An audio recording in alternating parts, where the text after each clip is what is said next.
The analogy I would use, Nicole, it's a person who goes to the doctor and says, I'm not feeling well and I have some stomach pain. And the doctor does some tests and they come back and they say, we have some bad news. We looked and what we see is cancer is everywhere.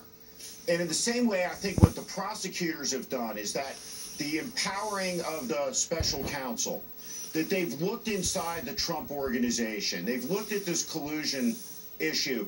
But what they found is there is corruption everywhere.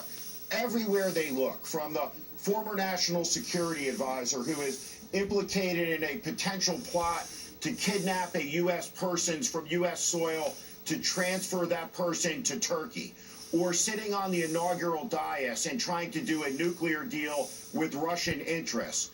And the people that have lied about contacts with Russians, the Russians that have been indicted, other people that have been involved in financial transactions with Russians, and who knows what Michael Cohen's role is and involvement is in the Trump Tower Moscow project.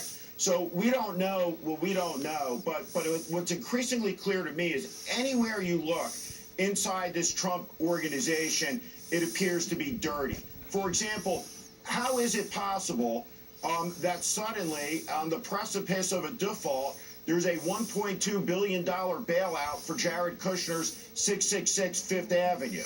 Where did the $27 million from the inaugural committee disappear to with regard to Melania Trump's friend?